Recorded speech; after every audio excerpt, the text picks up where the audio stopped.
c'est Pi, kan moo c'est J. waaw. Selon toi, c'est qui? Non, mais je sais pas, honnêtement. Non, Kebs, vas-y, il y a tous les Sénégalais qui sont en train de regarder. Tu vas leur dire, selon vous, c'est qui? Xam naa famille bi xam nañ kan la. waaw mais yow lañ ko laaj. mais différence bi il se situe où? xaaral ma def wala ma def tic-tac nii rek PJ waaw. En tout cas, les artistes ont du mal à nous reconnaître souvent. mais tontu leen ma nag saa yu ma leen laajee da ngeen may réeral kan mooy Pi kan mooy J. yow selon vous, c'est qui Pi? Pi yow la. Bravo, chapeau. Alors, vous avez trouvé, hein? Bon, moi c'est Pi et mon ami qui est là. Voilà, moi Pi ak J. Pi ak J, il n'y a pas à chercher midi à 14h, c'est non nom. C'est non nom qu'on... En fait, Pi, c'est mon nom à moi. Et J, c'est son nom à lui. C'est Pi. Non, vous ne vous appelez pas Pi ak J. En fait, non, vrai nom. Je ne peux pas le dire comme ça, mais le vrai nom de Mr. Pi coïncide avec le vrai nom que la maman nous a donné. Ok, donc c'est les diminutifs. Ok. C'est son nom d'artiste, on peut dire. Quoi. Nom d'artiste. Ouais. D'accord. Alors, Dji, nous allons les téléspectateurs qui sont en train de suivre. Ok, tout d'abord, on vous salue vous tous. On remercie Kebs pour l'invitation. Ils sont là, The Twins DJ, PNG. Moi, mon nom c'est Mr. J, comme vous le savez. On est ravis. Voilà lan depuis comme kañ ngeen commencé dugg ci li nga xamante ne moom moo di animation vous animez dans une radio de la place et ça suscite benn engouement boo xamante ne vous avez réussi à am ay jeunes derrière vous ñu koy wax la famille kañ ngeen dugg ci animation. Alors Kebs, avant de parler de l'animation très tôt, on est trop complices avec notre papa. Donc il a mis en nous une sonorisation très tôt chez nous à la maison. Donc c'est à partir de ça que tout a démarré. Alors aujourd'hui, avant de parler de l'animation radio, on avait un grand frère qui était ici au Sénégal, qui aujourd'hui c'est un animateur. Oui, c'est un DJ, un animateur. En fait, c'est lui qui nous a inculqué le virus de l'animation. Il s'appelait comment? Il s'appelait DJ Noël. DJ Noël. Alors lui, juste après son départ, on s'est dit, J et moi, pourquoi pas prendre le relais et à travers ces animations qu'a débuté la radio. On avait l'habitude de faire des soirées que lui en personne animait, mais vu que il était parti, alors vous avez pris le relais quoi en quelque sorte. On s'est dit, au lieu de chercher à gauche, à droite d'autres DJ, donc pourquoi ne pas nous-mêmes prendre l'initiative d'animer. Donc c'est là-bas que ça tout a démarré. Vos débuts, c'était comment? Vous avez fait comment? Ça ne fut pas trop difficile? Ouais, comme tout début, hein, c'est pas facile. Dès le bas âge pour commencer les émissions à la radio. Donc, comme l'a si bien dit mon jumeau à moi, on faisait des manifestations, c'est-à-dire des soirées qu'on organisait. Et puis, petit à petit, on payait des spots publicitaires. On s'est dit, pourquoi pas aussi avoir notre station de radio, comme ça, on va diffuser là-bas nos spots pour nos soirées. Donc, vous avez démarré par des soirées? Ouais, par des soirées. Et puis, petit à petit, on a commencé après à la radio. Et puis, juste à la radio. Et puis, après, Naki, la télé. Fan la affaire bi commencé, boom quoi. Que le succès est venu et tout, ça a démarré quand est-ce que vous vous êtes senti vraiment que li ngeen doon liggéey vraiment ça commence à porter ses fruits bi famille bi juddoo la wala quand et puis c'est quoi famille bi? En fait, le succès là, pour dire que le succès vient de la radio ou bien le succès vient du fait que tu es ceci, cela. Bon, pour moi, déjà, nous, on a un privilège. Le privilège, c'est quoi? C'est d'abord d'être jumeaux. Aujourd'hui, tu peux voir toutes sortes de DJ, mais voir des jumeaux DJ, des jumeaux présentateurs d'émissions télé, des jumeaux ceci, cela, c'est quelque chose déjà. C'est ce qui fait l'originalité. C'est ce qui fait la différence déjà. Le fait d'être déjà jumeaux, c'est quelque chose.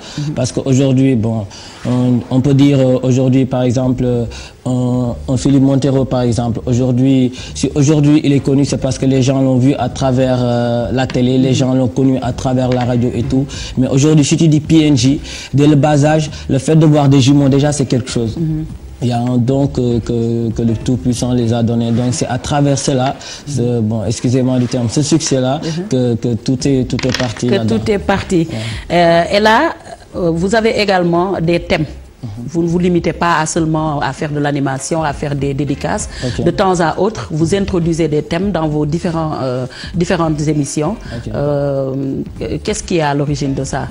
En fait, vu que nous, on est des jeunes déjà, et puis là, la majeure partie des gens qui nous écoutent sont des amis à nous, des jeunes comme nous aussi, des élèves, des étudiants et tout. Donc, on s'est dit, vu qu'ils se concentrent tellement à nos émissions, pourquoi on a 4 jours d'émission, le 4e jour, pourquoi ne pas faire des émissions à thème, des émissions à débat, essayer de sensibiliser les jeunes. Aujourd'hui, on va parler de la maladie du sida, par exemple, les différents aspects, les aspects positifs, les aspects négatifs et tout.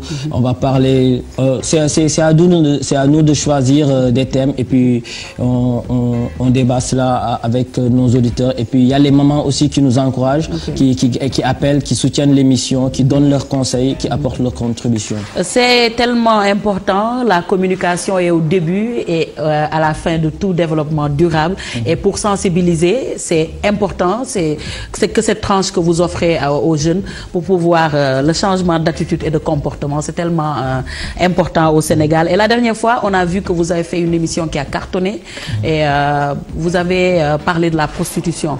Et ça a suscité un engouement. Vous aviez même un invité, une jeune fille que vous avez eu à inviter. Après l'émission, tout le monde était devant le truc. Bon, c'est juste pour dire qu'il n'y a pas de sujet tabou. Aujourd'hui, on est au Sénégal. On voit du tout. On voit du tout. Aujourd'hui, on fait une émission. À travers ces thèmes du dimanche, la jeune fille, elle nous a une fois appelé pour nous dire... Les jumeaux, j'ai écouté votre émission, le sujet dont vous avez débattu la fois passée. Moi, j'ai vécu l'expérience. J'aimerais partager cela avec vous, j'aimerais partager cela avec vos auditeurs. Alors c'est à travers cela qu'on l'avait invitée et puis on a fait une émission ensemble et puis elle nous a parlé de sa vie en tant que telle, comment elle a fait pour devenir lesbienne, comment elle a fait pour devenir prostituée. Et c'était un cas vraiment aujourd'hui que nous personnellement et l'ensemble de la MIFA PNJ, on était très émus à travers cette émission.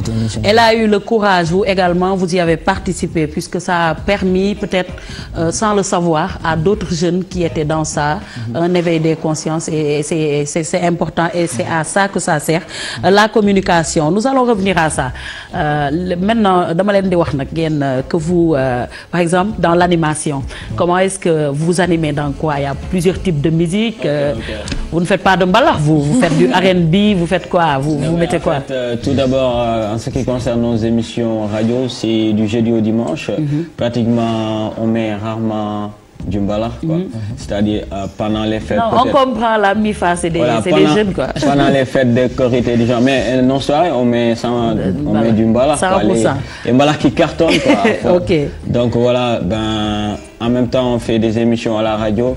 On est disque jockey aussi, c'est-à-dire on mixe nos propres soirées.